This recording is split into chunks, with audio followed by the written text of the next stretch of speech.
เหม็นไหม ไม่เหม็น มันไม่ได้อาบน้ำมาเป็นเดือนแล้วนะ โบยกว่าอ่ะแล้วนี่มันนี่เก่งมาก Creation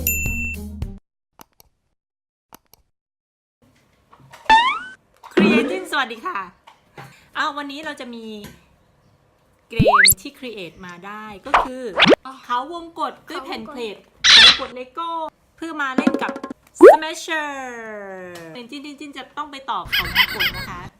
แล้วเรามาเล่นกัน ไปก่อน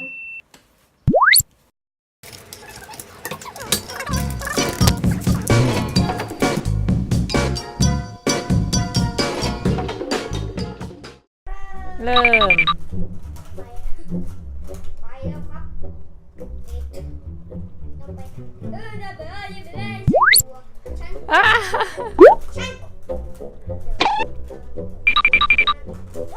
โอ้ทะลักออกมาแล้ว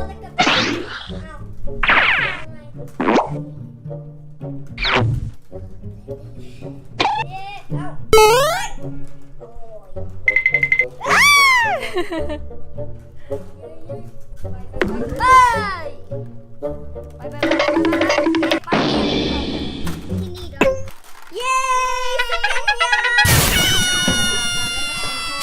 เตะจะทำเตะตลอดเลยระวังนะชื่อทีมเย้เชิญแต้มไป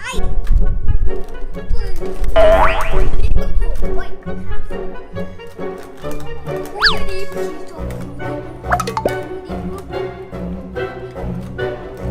ไม่ได้ไปตรงนั้นไม่ได้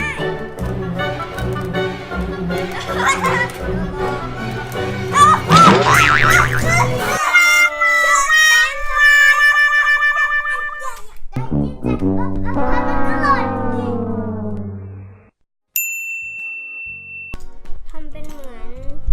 เป็นพัดลมอย่างนี้ ไหนดูหน่อยสิ แล้วก็เอาสองนิ้วนี้ถือไว้ แล้วก็ทำใช้ลูกว่าเป็นสไปเชอ มี ร์ ยี่ห้อใช่ไหมคะ เอาตรงคลิปตรงเนี้ย อืม ใส่ไว้ เพื่อจะมันจะได้ไม่ไอ้นี่ไม่หลุด แล้วก็อีกอันนึงเราจะมีอีกอันนึงก็ใส่ไว้อีกด้านหนึงแล้วก็ทำใช้ตัวใส่เข้าไปแล้ว ต่อไปเราก็ใช้เชือกนิ้วโป้งกดเข้าไป ดันเอาไว้เหรอครับ ดันเอาไว้แล้วก็ใช้นิ้วชี้ ใช้นิ้วโป้งกับนิ้วชี้ งัดขึ้นมา งัดขึ้นมาใช้นิ้วโป้งกดเข้าไป กดแล้วก็พอได้เสร็จแก๊กได้แล้วแล้วก็ทีละ โอ้โห เดี๋ยวไม่ใช่ มันต้องสูงกว่านี้ดิจินนี่ โอ้โห เดินลงตามมาด้วยอ่ะ อ้าว